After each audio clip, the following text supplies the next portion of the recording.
Okay. Yeah, thank you. Okay, I have one more speaker that I want to bring up here. Then after that, I promise we're going to eat. His name is Nils, and he's running for... I'm running for U.S. House of Representatives. House of Representatives. Let's give him a... That's real deep, though. He can kind of go to Obama and all that kind of stuff. I really want to get to know you. You guys, we got to really all work up. Okay, let's take a round of applause for Mr. Nils.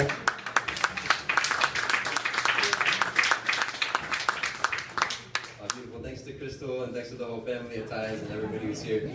I just want to acknowledge the sacred moment that we're all sharing, so thank you for sharing some sacred space here, that we're all alive right now and coming together for something greater than each of us as individuals.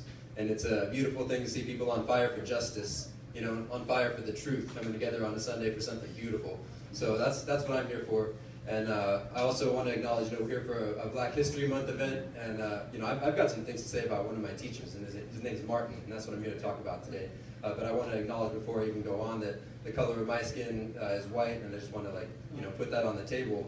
And that, you know, you can look at what color my skin is, but I'll tell you what, you know, what I stand in solidarity with, and that is with, you know, all oppressed people everywhere, all black and brown people of all colors, all, you know, all genders, all stripes, whatever you are. So that's, you know, my politic is the color of the pupils in my eyes, and that's where I'm at.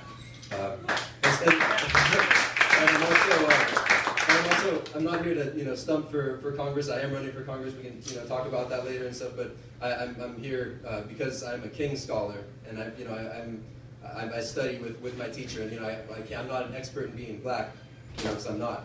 But I can tell you what I know about my teacher and what my teacher told me, and that's what I want to do today. Because I see what we're going through today as a people right now with our, you know, social injustice and economic inequality in America. It's the same things that our, you know, our teachers decades ago were talking about, that we need to really rise up and change.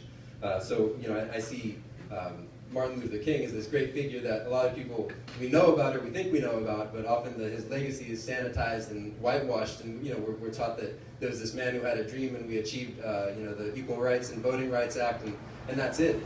But what we sometimes forget is the, you know, the so-called mountaintop period, as my teacher Drew Dellinger refers to it, the mountaintop period after the I Have a Dream speech in 1963.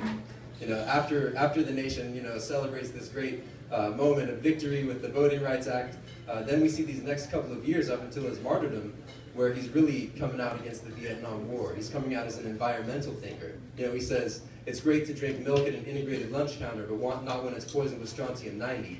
So we see this expansion. We're seeing that, you know, this refrain that Dr. King would often return to, and it's something that I think we all need to keep in mind, is that what it really boils down to this, is that all life is interrelated. So we're going through all these separate struggles, and we have this teacher that, again, the legacy has been sort of sanitized and whitewashed. So I want to share a couple of little epigraphs here, a couple of quotes just to sort of kick things off. One is from Dr. King himself. It was well after the I Have a Dream moment, you know, after he started speaking out against the Vietnam War. He says, over the past 2 years, as I have moved to break the betrayal of my own silences and to speak from the burnings of my own heart, as I have called for radical departures from the destruction of Vietnam, many persons have questioned me about my wisdom of my path.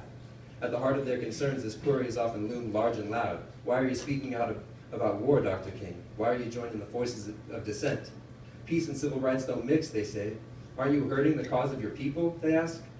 And when I hear them, though I often understand the source of their concern, I am nevertheless greatly saddened, for such questions mean that the inquirers have not really known me, my commitment, or my calling.